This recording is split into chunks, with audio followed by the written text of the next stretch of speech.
Mahabodhi temple act 1949 को रद्द करो। महाबोधि टेम्पल एक्ट 1949 को रद्द करो।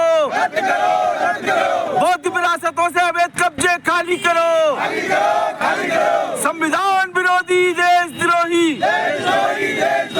बहुजन विरासतों पर कब्जा करने वाले देशद्रोही बहुजन विरासतों पर कब्जा करने वाले देशद्रोही बुद्ध की विरासतों पर कब्जा करने वाले देशद्रोही आरएसएस मुर्दाबाद, बीजेपी मुर्दाबाद, जिसका डीएनए यूरेसी है, जिसका डीएनए यूरेसी है, बौद्ध विरासतों से अवैध कब्जे खाली करो। महाबोधि टेम्पल एक्ट को रद्द करो। महाबोधि टेम्पल एक्ट 1949 को रद्द करो। बहुजन महापुरुषों का अपमान बंद करो। बहुजन विरासतों पर कब्जा करने वाले देशद्रोही बहुजन विरासतों पर कब्जा करने वाले देशद्रोही बुद्ध की विरासतों पर कब्जा करने वाले देशद्रोही संविधान विरोधी देशद्रोही संविधान विरोधी देशद्रोही आरएसएस मुर्दाबाद, बीजेपी मुर्दाबाद, जिसका डीएनए यूरेसी है, जिसका डीएनए यूरेसी है। महाबोधि टेम्पल एक्ट 1949 को रद्द करो। महाविहार मुक्ति आंदोलन के तहत में ये चिंगारियां पूरे देश में फैलती जा रही है। इस वक्त हम मौजूद हैं उत्तर प्रदेश के मथुरा में और देख सकते हैं कि बोध गया महाविहार जो मुक्ति आंदोलन कर ये चिंगारियां मथुरा में फैल चुकी है। मथुरा में मेरे साथ में जो मौजूद हैं एक बार इनसे कोशिश करेंगे जानने की क्या कुछ पूरा मामला है, क्या कुछ पूरी मांगे हैं, क्या कहेंगे सर? देखिए, पंडित जवाहरलाल नेहरू फर्स्ट प्रधानमंत्री जो नॉमिनेट प्रधानमंत्री थे, अंग्रेज गए तो भारत में सरदार पटेल 12 वोट जिन्हें मिले थे उनको प्रधानमंत्री नहीं बनाया गया और उसके जो है जाते जाते नॉमिनेट प्रधानमंत्री अंग्रेज पंडित जवाहरलाल नेहरू जी को बना करके गए। पंडित जवाहरलाल नेहरू ने सुनियोजित तरीका से भारत पर ब्राह्मणों का कब्जा कराया और जो बोध गया टेम्पल है, जो बौद्ध विहार है, उस पर जो है पंडित जवाहरलाल नेहरू ने सन 1949 को कानून बना करके मनुवादी ब्राह्मणों का कब्जा कराया।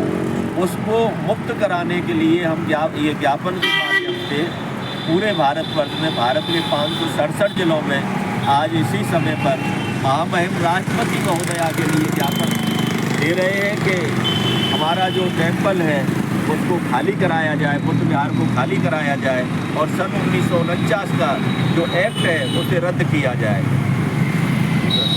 लेकिन देश के प्रधानमंत्री नरेंद्र मोदी जी जब विदेश में पहुंचते हैं तो वो बौद्ध का नाम लेकर के पहुंचते हैं, जबकि एक बौद्ध गया को यहाँ पर कुछ लोगों ने कब्जा कर रहा है। इस पर बिल्कुल बहुत बड़ा कब्जा कर रहा है।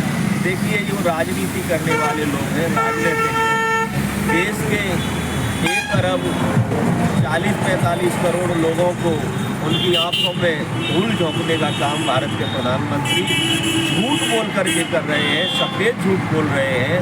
हवाई जहाज़ से जब जर्मनी जापान में उतरते हैं तो बोलते हैं कि मैं बुद्ध के देश से आया हूँ, मैं बुद्ध के देश से आया हूँ। वो जो है अंबानी परिवार की एक कोई महिला है, उनका नाम मुझे मालूम नहीं है, वो गई विदेश में तो उन्होंने कहा मैं बुद्ध की लैंड से आई हूँ। यहाँ आकर के इनके मुंह में जो है पता नहीं क्या हो जाता है, इनकी जीभ में लकवा मार जाता है। यहाँ ये बुद्ध का नाम नहीं लेते, जबकि ये बुद्ध के देश से विदेश में जाते हैं। बहुत सारा अनुदान भारत के लिए विदेशों से मिलता है, वहाँ जाके बुद्ध का देश है भारत।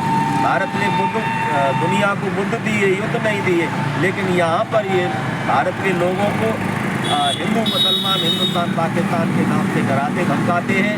और बौद्ध गया पर सन 1949 में कांग्रेस और भारतीय जनता पार्टी की कोई जो है कथनी करनी में अंतर नहीं है। ये जो कब्जा कराया वो जवाहरलाल नेहरू ने करवाया था।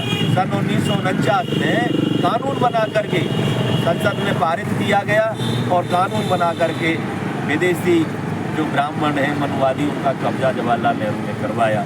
आज हम इस ज्ञापन के माध्यम से पूरे राष्ट्र में ये फिलहाल जो ये हमारा बौद्धिस्ट इंटरनेशनल जो हमारा संगठन है, इसके माध्यम से पूरे देश में 567 जिलों में हम ये ज्ञापन दे रहे हैं। और ये जो मुद्दा है ये राष्ट्रीय नहीं, फिलहाल अंतर्राष्ट्रीय बन चुका है। जब तक हम चुप नहीं बैठेंगे तब तक ये बोध गया को मुक्त नहीं कर देते। हमारा ऐलान है भारत सरकार से, अविलंब इसका संज्ञान ले और वहाँ से हटाए। तो देख सकते हैं यहाँ पर ये बुद्धिस्ट इंटरनेशनल नेटवर्क के जो संगठन के जो लोग हैं वो यहाँ पर जिला कलेक्ट्रेट मथुरा पर घेराव कर रहे हैं और उनकी मांग है कि जब तक मुक्ति नहीं मिल पाती तब तक ये आंदोलन पूरे देश भर में चलता रहेगा। एक और मेरा आपसे सवाल है, किस तरह से आज मथुरा में जो लगातार घटनाएं बढ़ती आ रही हैं, अत्याचार की घटनाएं, उस पर क्या कहना है? देखिए, ऐसा है जो 1949 में एक कानून बनाया गया जिसमें बौद्धों का महाविहार है और उसके प्रश्न में जो है ब्राह्मणों की एंट्री कराई गई।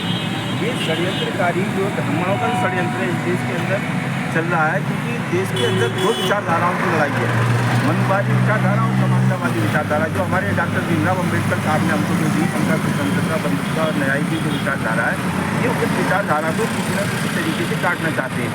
आज मैं इस मंच के माध्यम से, आपके चैनल के माध्यम से मैं मुसलमानों को भी आगाह करना चाहता हूँ कि जिस तरीके से 1949 जो महाबोधि टेम्पल एक्ट बनाया गया था और उसमें ब्राह्मणों की एंट्री कराई गई थी, आज वक्फ बोर्ड में भी इसी तरीके का बदलाव करके ही गैर मुस्लिमों की यानी हिंदुओं की एंट्री कराने का प्रयास किया जा रहा है। तो मुसलमानों से मैं अनुरोध करना चाहता हूँ कि इस साजिश को समझ लें और जो बहुजन आंदोलन चल रहा है देश के अंदर, इसके साथ में खाने से खाना मिलाकर खड़े हो जाए। प्रधानमंत्री जी बिल्कुल मौन धारण है, क्या लग रहा है वो हिंदू राष्ट्र बनाने की पद्धति बना रहे हैं? देखिए, हिंदू राष्ट्र बनाना कोई इतना आसान काम नहीं है, क्योंकि ये देश के 90% मूल निवासियों का देश है। हिंदू का मतलब दयानंद सरस्वती को जब आप पढ़ेंगे तो समझ में आ जाएगा कि हिंदू का मतलब है क्या। ये लोगों के जहन से भूत उतर जाएगा। अभी आपने देखा होगा कि एक महिला जो कुशवा जाति की थी और जो कथावाचक बन रही थी, जो कथा करती थी, तो उसको सवर्ण लोगों ने रोक दिया। ये कैसा हिंदुत्व है कि एक हिंदू दूसरे हिंदू को बर्दाश्त नहीं कर रहा है, एससी को वो अपने बराबर का नहीं मान रहा है। जहाँ समानता नहीं है उसको कैसे जो हम मानवतावादी धर्म कह सकते हैं? वो शैतानी धर्म हो सकता है जो इंसानों को इंसान बराबरी का नहीं समझता। तो बने रहिए साथियों, हमारे साथ हैं बुराई नहीं वीडियो को लेकर, तब तक के लिए जय भीम जय भारत। देशव्यापी चरणबद्ध आंदोलन महोदया, अत्यंत दुख के साथ कहना पड़ रहा है कि जहां पर शाक्य मुनि बुद्ध को संबोधि प्राप्त हुई उस पवित्र जगह पर ब्राह्मणों द्वारा कब्जा करना यह अत्यंत पीड़ादायक बात है। अतः निम्नलिखित तारीखों में बुद्धिस्ट इंटरनेशनल नेटवर्क के द्वारा देशव्यापी चरणबद्ध आंदोलन घोषित किया गया है। देशव्यापी चरणबद्ध आंदोलन के पहला चरण 3 मार्च 2025 को सभी जिला अधिकारी के द्वारा महामहिम राष्ट्रपति महोदया को ज्ञापन। दूसरा चरण 8 मार्च 2025 को सभी जिलों का जिला मुख्यालयों पर धरना प्रदर्शन। तीसरा चरण 22 मार्च 2025 को सभी जिलों के जिला मुख्यालयों पर प्रदर्शन रैली। चौथा चरण 9 अप्रैल 2025 को देशव्यापी जेल भरो आंदोलन। पांचवा चरण 1 जुलाई 2025 को भारत बंद आंदोलन। देशव्यापी चरणबद्ध आंदोलन के मुद्दे महाबोधि टेम्पल भारत देश हमारा है, मूल निवासी जागेगा, चोर लुटेरा भागेगा, निवासी जागेगा, चोर लुटेरा भागेगा, भ्रष्ट मीडिया मुर्दाबाद, मुर्दाबाद, मुर्दाबाद, मनु मीडिया मुर्दाबाद, मुर्दाबाद, मुर्दाबाद, ये आजादी झूठी है, देश की जनता झूठी है, वक्त बदल दो, चाल बदल दो, नहीं मानवता राज बदल दो, ईवीएम बैन करो, बैन करो, बैन करो, ईवीएम बैन करो, बैन करो, बैन करो, सोशल मीडिया जिंदाबाद, जिंदाबाद, जिंदाबाद, सोशल मीडिया जिंदाबाद, जिंदाबाद, जिंदाबाद, सोशल मीडिया जिंदाबाद, जिंदाबाद, जिंदाबाद, भ्रष्ट मीडिया मुर्दाबाद, मुर्दाबाद, मुर्दाबाद, सोशल मीडिया जिंदाबाद, जिंदाबाद, जिंदाबाद। अरे ऐसे यारों को यार खाली बहुत जान लगा बोलो बोलो बोलो